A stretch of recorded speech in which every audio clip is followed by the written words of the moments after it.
Hey everyone, this is advocate Papiya. स्वागत करती हूँ आप सभी का हमारे चैनल डिकोड द लॉ में। आज मैं आपके लिए ऐसे कुछ जॉब्स एंड एग्जाम्स डिटेल्स लेकर के आई हूँ जो आप लॉ ग्रेजुएशन कर लेने के बाद कर सकते हो। ये सारे जो जॉब्स है ये मायने ही नहीं रखता है आप 5 इयर्स लॉ ग्रेजुएशन किए हो और 3 इयर्स किए हो। तो चलिए देख लेते हैं कौन सी वो जॉब। Number 1, IBPS SO law officer. ये जो जॉब होता है पब्लिक सेक्टर में, जो लीगल डिपार्टमेंट रहता है वहाँ पर उनके जो काम रहता है उसको संभालने के लिए जो लीगल ऑफिसर अपॉइंट किए जाते हैं उनको बोला जाता है IBPS लॉ ऑफिसर। IBPS यानी कि institute of banking personnel selection. ये एग्जामिनेशन में 3 स्टेजेस रहता है, prelims, mains and interview. Prelims में English, legal reasoning and GK from banking industry, यहाँ से क्वेश्चन पूछा जाता है। मेंस में प्रोफेशनल नॉलेज टेस्ट किया जाता है regarding law and the application. And interview में आपका पर्सनालिटी टेस्ट किया जाता है। ये जो एग्जामिनेशन होता है ये क्लियर कर लेने के बाद आपको as an law officer appoint किया जाएगा।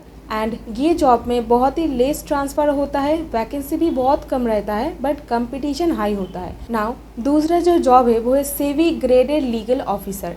SEBI grade a legal officer, ये जो जॉब है security and exchange board of India, जो रेगुलेटरी बॉडी होता है इंडियन मार्केट में, इसमें लीगल ऑफिसर्स के जो पोस्ट रहता है इसको ही बोला जाता है सेबी ग्रेडेड लीगल ऑफिसर। इसमें अगर एलिजिबिलिटी की बात किया जाए तो ये एग्ज़ाम देने के लिए आपके पास LLB डिग्री होनी चाहिए। एंड ये एग्ज़ाम क्लियर कर लेने के बाद आपको 2 साल का प्रोबेशन पीरियड दिया जाएगा और ये 2 साल हो जाने के बाद आप एक परमानेंट ऑफिसर बन जाओगे सेबी में। अगर कामकाज की बात किया जाए तो ये एग्जामिनेशन क्लियर कर लेने के बाद एज एन ऑफिसर जब आपको अपॉइंट किया जाएगा तो आपको स्टॉक एक्सचेंज रिलेटेड जो बाइलॉस होता है उसे लेकर काम करनी पड़ेगी। ये जॉब में एक्सपोजर बहुत मिलता है बट बहुत कम लोगों को पता है ये जॉब के बारे में। और ये जॉब में काफ़ी सारा अलाउंसेस दिया जाता है, लीव एंड कंसेशन भी बहुत मिलता है। और नेक्स्ट जो जॉब है ये मेरा सबसे पसंदीदा है, वो है जैक यानी कि जज एडवोकेट जनरल। इंडियन आर्मी में एक स्पेशल ब्रांच होता है, वहाँ पर आपको एज एन जैक यानी कि जज एडवोकेट जनरल हिसाब से अपॉइंट किया जाएगा।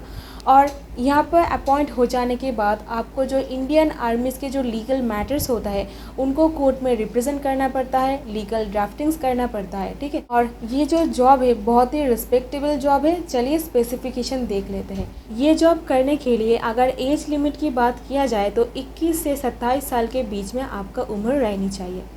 और ये जॉब के लिए आपको फिज़िकली फिट होना ज़रूरी है क्योंकि ये एक इंडियन आर्मी के एक स्पेशल ब्रांच है जहाँ पर आपको अपॉइंट किया जाएगा, ठीक है। तो इसलिए आपको फिज़िकली फिट होना पड़ेगा। ये बहुत ही रिस्पेक्टेबल जॉब है, बेनिफिट्स अलाउंसेस भी बहुत मिलता है। जब आपका ट्रेनिंग पीरियड चलेगा तो आपको स्टाइपेंड भी दिया जाएगा।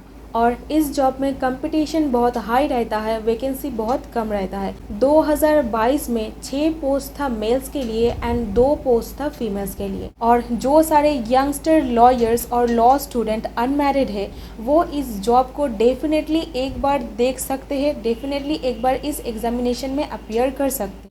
और नेक्स्ट जो जॉब हम डिस्कस करेंगे वो है लीगल ऑफिसर इन PSU। पब्लिक सेक्टर अंडरटेकिंग जो होते हैं वहाँ पर एज एन लॉ ऑफिसर आपको अपॉइंट किया जाएगा। लाइक ONGC, NTPC, भेल, ये सब जो पब्लिक सेक्टर अंडरटेकिंग है आपको वहाँ पर as an law officer appoint किया जाएगा। क्लैट PG यानी कि common law admission test post graduation के लिए जो एंट्रेंस एग्जामिनेशन होता है, ये एग्जामिनेशन में अगर आपका बहुत अच्छा रैंक आ जाता है तो आप ये जॉब कर सकते हो। बहुत बार लॉ ग्रेजुएट्स ये एग्जामिनेशन को देते हैं ये जॉब पाने के लिए। यानी कि आप एक लीगल ऑफिसर इन PSU बनने के लिए आप क्लैट एग्जामिनेशन दे सकते हो। मोर और लेस स्टेबल ही रहता है ये जॉब, सिक्योरिटी भी बहुत रहता है। और मोस्ट इम्पोर्टेंटली ये जॉब करने के लिए कोई भी एक्सपीरियंस की ज़रूरत नहीं होती है, so you can go for it. Now जो एग्जामिनेशन के बारे में मैं आपको बोलूँगी वो है पब्लिक प्रोसिक्यूटर यानी कि सरकारी वकील बनने का जो प्रोसेस है इसके बारे में। आप APO एग्जामिनेशन के द्वारा भी अपॉइंटमेंट ले सकते हो और जो ADGC प्रोसेस होता है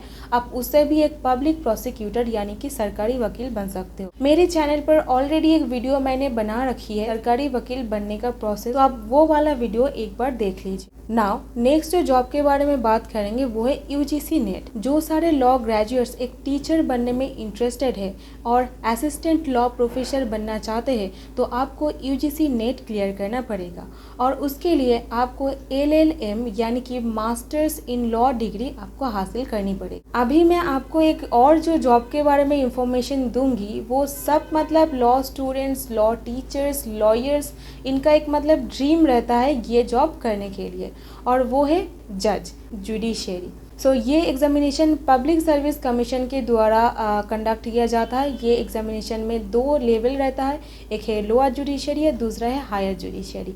लोअर जुडिशरी आप मतलब तुरंत ग्रेजुएशन कर लेने के बाद अपीयर कर सकते हो अगर आपका प्रिपरेशन अच्छी है तो। ये एग्जामिनेशन में state to state subject vary करता है, इसलिए मैं हर बार स्टूडेंट्स को बताती हूँ आप ऐसे प्रिपरेशन करो, आप जो स्टेट के लिए अपीयर होना चाहते हो उस स्टेट में कौन सा सब्जेक्ट रहता है आप पहले एक बार देख लो, और वो सारा सब्जेक्ट्स आप जब लॉ पढ़ाई कर रहे होंगे तो वो सारे सब्जेक्ट ऐसे एक अलग कॉपी बना करके प्रिपेयर करके रखो तो वो आंसर आप जुडिशरी में जाकर भी लिख सकते हो। ऐसा करने से आपका प्रिपरेशन एक साथ ही चलेगा।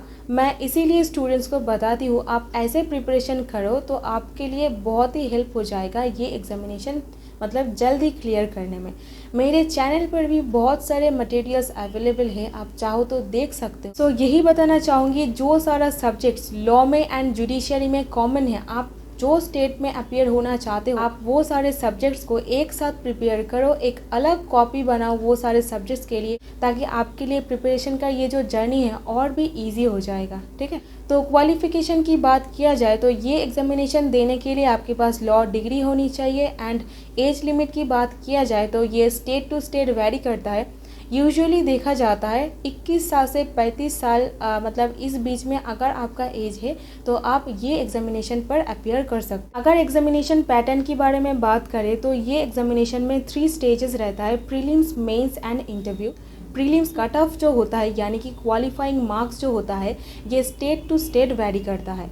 मेंस एग्जामिनेशन यानी कि यहाँ पर रिटन एग्जामिनेशन, आपका राइटिंग स्किल, एबिलिटी टेस्ट किया जाएगा। यहाँ पर सब्जेक्टिव टाइप क्वेश्चन पूछा जाएगा। लास्ट में रहता है इंटरव्यू राउंड जहाँ पर आपका पर्सनालिटी टेस्ट किया जाएगा। Usually constitution, CRPC, IPC, Indian evidence act, tort, Hindu law, ये सारे जो एक्ट्स होते हैं ये बहुत सारे स्टेट में कॉमन रहता है। तो लॉ में जब आप ये सब्जेक्ट्स पढ़ोगे तो एक साथ प्रिपरेशन कर लेना आपके लिए बहुत ही ईजी हो जाएगी।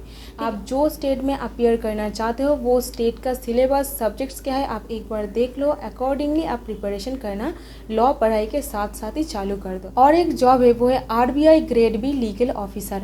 RBI grade be legal officer बनने के लिए रिजर्व बैंक ऑफ इंडिया हर साल एक एग्जाम कंडक्ट कराते हैं।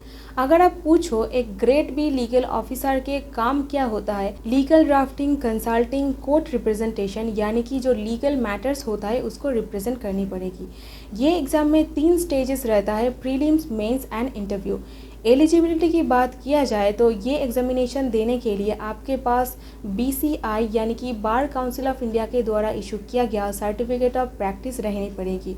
और एक्सपीरियंस की बात किया जाए तो ये एग्जामिनेशन देने के लिए आपके पास 2 साल का experience as an advocate, legal officer in bank, financial institution और कंपनी और फुल टाइम टीचर ऐसा एक्सपीरियंस लगता है। सिलेबस की बात किया जाए तो पेपर 1 में रहता है general knowledge of law, constitutional law, administrative law, law of evidence, contract law, transfer of property etcetera. और पेपर 2 में रहता है इंग्लिश कम्प्रिहेंसिव राइटिंग, यहाँ पर ऐसे राइटिंग दिया जाता है तो इसीलिए आपका राइटिंग स्किल इम्प्रूव करना बहुत ही ज़रूरी है। ये एक हाई रिस्पेक्टेबल जॉब होता है बैंकिंग इंडस्ट्री में, पर्क्स भी बहुत मिलता है क्योंकि ये एक गवर्नमेंट जॉब है। पोस्ट ग्रेजुएशन क्वालिफिकेशन यानी कि LLM आपको करनी पड़ेगी। कंपटीशन की बात किया जाए तो ये एग्जामिनेशन में कंपटीशन बहुत ही कम रहता है। तो दोस्तों ये था कुछ exam and job related information. I hope आपको ये वीडियो पसंद आया है। अगर पसंद आया है एक लाइक एंड चैनल को सब्सक्राइब करना ना भूलना। और आगे भी आपका कोई डाउट्स और क्वेरी रहता है तो आप DM कर सकते हो, इंस्टाग्राम में ईमेल कर सकते हो और कमेंट पर भी लिख करके मुझे बता सकते हो। तो मिलते हैं किसी और वीडियो में। Till then stay happy, stay blessed, respect your parents. सबका रिस्पेक्ट कीजिए, मैं तो यही कहूँगी। Thank you so much for watching this video.